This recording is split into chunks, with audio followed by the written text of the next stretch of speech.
Hey, Jeff in Orland Park, Illinois. See More Better here with freeprescriptionlenses.com, and today I'm going to cut high index 1.67 lenses with anti-glare coating for your Persol 3012V color 1049 in the 54 eye size. Now, I'm not a Persol dealer, so you mailed me your frame. Let's take it out of the box that you mailed it to me in. The Persol box, your Persol case, and of course you've got your Persol cleaning cloth and the little literature that comes with your frame. Let me take it out of the case that it comes in, and of course all Luxottica is the parent company of Persol. They come with a little plastic sleeve on the left temples to protect the temples from rubbing together while it's being shipped from Italy to you, from you to me, and I'll put it on there when I ship back to you. But this is your frame. I'm going to take out the original demo lenses, one of which says Persol. Put that in the box so everything gets shipped back to you.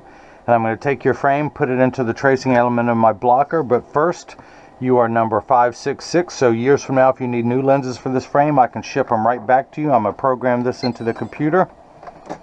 566. 566. We're going to hit the start button. A little stylus is going to pop up and go around and trace the inside bevel of the right side of the frame before doing the same thing on the left. Here at freeprescriptionlenses.com, where everyone loves a bargain and no one is disappointed in quality. You buy a genuine, authentic frame from me, of which I do not sell Persol, and you'll receive one free pair of clear single vision prescription lenses or non-prescription fashion lenses. My receipt has my federal ID tax number, so if you have vision insurance or flex dollars, you will get reimbursed for this purchase, whether they are prescription or not. Now, since I do not sell Persol, Jeff did pay for the lenses, and of course there's always an upgrade for high index and anti-glare. Your pupillary distance is 31 for your right eye. The computer starts at 32.5, so I'm going to bring that in. I'm going to raise up the OC height, the seg height. Well, not really a seg height. They refer to that on types of bifocals. This is just the OC height, the vertical decentration. So that is done. I'm going to come down here to my lensometer. I guess I need your prescription, don't I? Your right eye is plus 50 minus 150 at 85. Plus 50 minus 150. I'm going to spin the axis wheel and put it on 85. Take the lens out of the protective sleeve. Now it comes with a little laminate on the front of the lens that protects the lens during shipping so no one rubs against the front convex surface of the lens. I'm going to take that off, put it on my stack. Boy, my stack's growing well, isn't it? That looks good. And put the lens, let's see, put it on the power of plus 50. Put the lens in, rotate until the spherical component comes into view. Check your astigmatism correction, which is most of your prescription here. And then I'm going to put 3 dots on your lenses, if the lensometer wants to cooperate. Well, the first 2 did. I can see that other one. There we go. And this is the right lens. I'm going to go ahead and put it on the platform. Let's do the same thing for the left lens. Plus 50 minus 1 1/4 at 90. Plus 50 minus 1 1/4 at 90. Take the lens out of the protective packet. Take the laminate off the front of the lens. And we're still on plus 50, right? Yes. Hey, how about that? I didn't even have to rotate. It comes up right where it needs to be. Usually I have to rotate the lenses, but I got lucky there. I had a 1 in 180 chance of doing that right, and I did it. Actually 1 in 90. It's the same upside down too. Check your astigmatism correction. Make sure everything is lined up perfectly. And again, we're going to put those 3 dots on the lenses. Well, those didn't want to work. Let me see if I can do that a little better. A little more better. Come on, middle dot. What's wrong with you today? You're just not awake.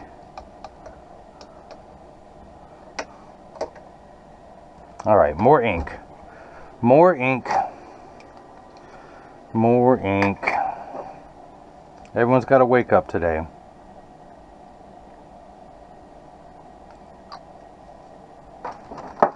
I got to get a new ink pad. Something just ain't working right. But it's alright. I will not be defeated by this. We're still on 90. We're still on plus 50. Actually have to rotate the lens a little bit now to get it lined up. Okay, now let's see if the 3 dots want to go on there.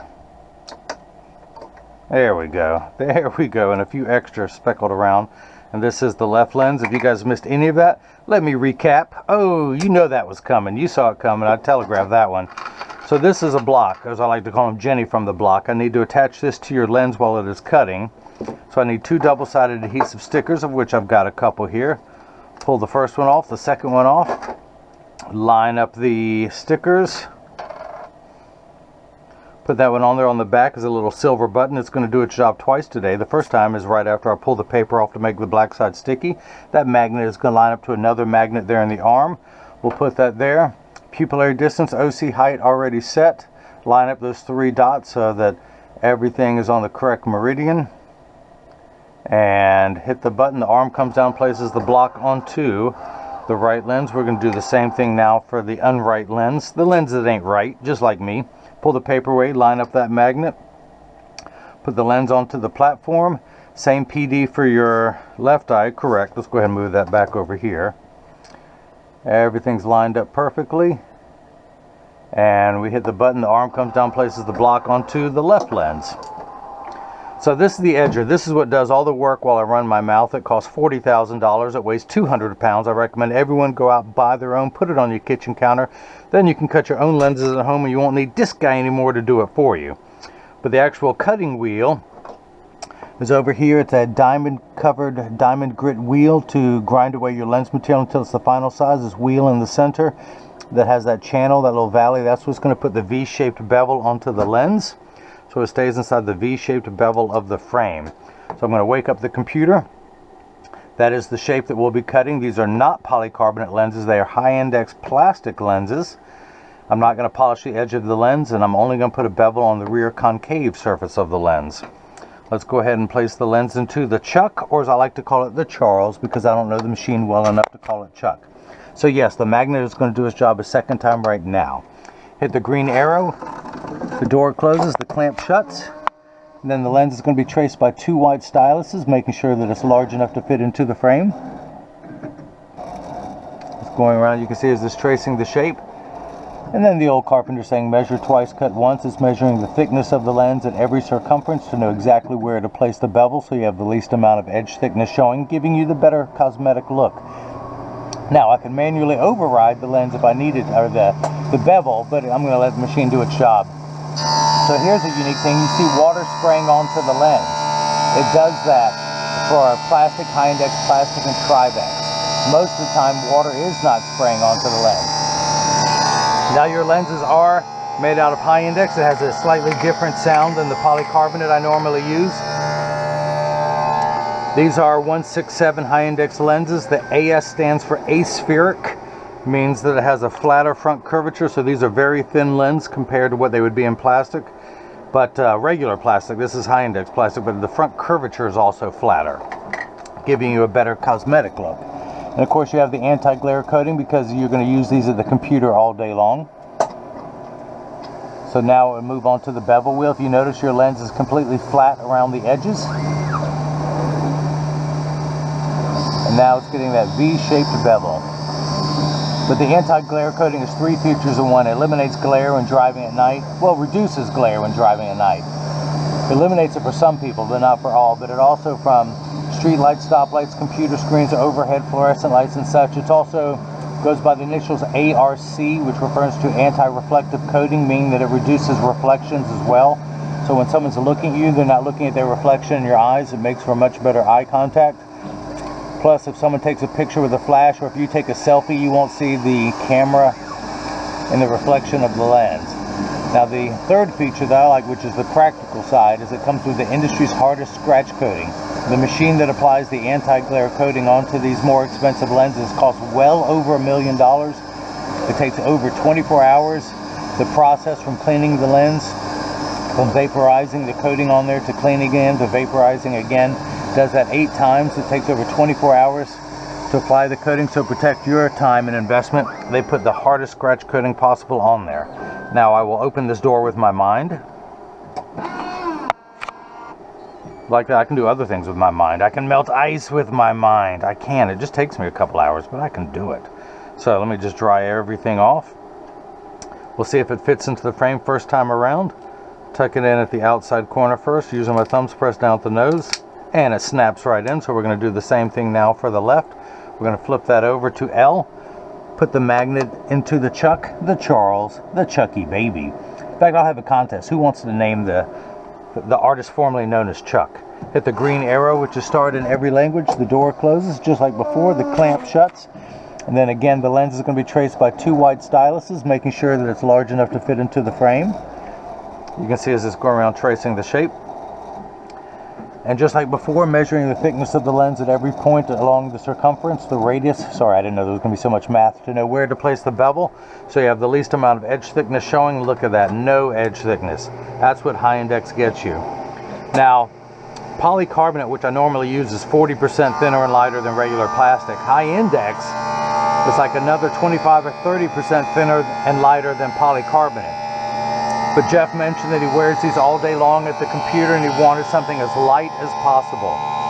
So that's why we went with high index. I am not commission based. I even told him, do you feel that your prescription warrants high index?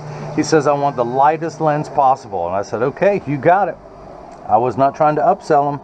We're going to switch it back to 85. Put it in just above that black dot. Read the power, and I'm getting, of course I never had to spin the wheel, I'm still at plus 50. Let's check your astigmatism correction of minus 150.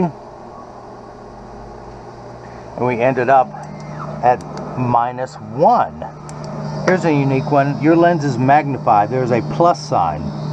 So you need 2 steps of nearsighted correction to magnify to make everything the correct size. When your glasses are off, these letters are much too small for you to read, so this will magnify it 2 steps. Now, you still need an additional 6 steps of astigmatism correction. Astigmatism is what makes 6s and 8s look alike with the letters P and F, so this number will magnify. This takes away the fuzzy edges, like the fine tune knob, and we're going to turn that fine tune knob to 85. A straight line is 0 to 90 to 180. We're going to turn that fine tune knob, stop just shy of the 90 meridian, and put on 85. Now your left eye, again, same amount of nearsighted correction plus 50. That's 2 steps, but only 5 steps of astigmatism correction. And we're going to turn that fine tune knob to 90, so we're going to stop at the straight up meridian. Now, these first 2 numbers are real values to be concerned with. This last number could be anywhere from 0 to 180. It just tells me where to place the curvature. Now again, your lenses for your frames are $49.99. The upgrade to high index is $59.99, and anti-glare is always $44.99 for a total of $154.97 for high index anti-glare lenses installed into your Persol frame that you have mailed me. Let me dry everything off. Press that on there. Let me find your frame. Where'd your frame go? We're going to tuck it in at the outside corner first using the thumbs. Press down at the nose. Actually, it did not want to go in, so let's go ahead and take 1/10 of a millimeter off going around the lens. Hit the retouch button. Again, the door closes, the clamp shuts. And instead of going to the cutting wheel, it's just going to drop down to the bevel wheel this time and take 1/10 of a millimeter off going around the circumference of the lens until it will easily snap into the frame. I do not want to force the lens into the frame. If it was too large, it would cause the frame to stretch or to roll. If you can imagine your frame being like a gutter, if the lens were too large, it would force the bottom of the frame to roll outwards, giving an ugly cosmetic look, as well as shortening the life of the frame. So you want a perfectionist like me. I cut every pair of lenses that gets shipped worldwide. So I'm not going to put out any junk. All it takes is one bad internet review, of which I have none, and Jeff, I'm not starting with you, no offense. So I'll make sure every lens is perfect. Even if there was no internet reviews, I take pride in my work, and I'm just not going to ship anything that's subpar. I will lose money before someone is unhappy. Now again, I will open this door with my mind. I was a little slower this time. My mind's not working as well as it used to. Let's do that. Dry everything off. Tuck it in at the outside corner. Haha, you were just being stubborn. I'm going to go old school. Let's go ahead. Oops, hang on. Someone ordered a little Ray-Ban folding Wayfarer. I get to cut this one soon. Dun, dun, dun. How cute is that with a folding Wayfarer? Alright, let me put this back. That's what's going to be cut next. I have this sitting over here ready to go. Let me turn this on. I'm going to go, sorry, I didn't know I was going to have company over today. I'm going to go to, again, this is just like the handstone inside the edger, but I'm going to take a little bit off all the way around the edge of the lens.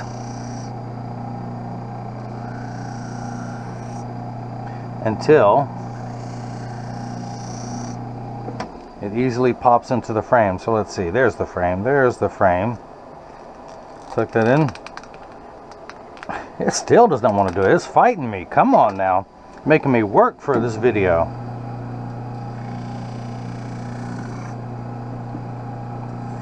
Take a little bit off at the corners until it pops in. There we go. There we go. Let me go ahead and take the block off. Find the tool. I'm on the other side of the machine I normally work with. Dry that off. Throw that away. Take the sticker off. Put that on there. Come down here. Move everything back out of the way. It's a show today.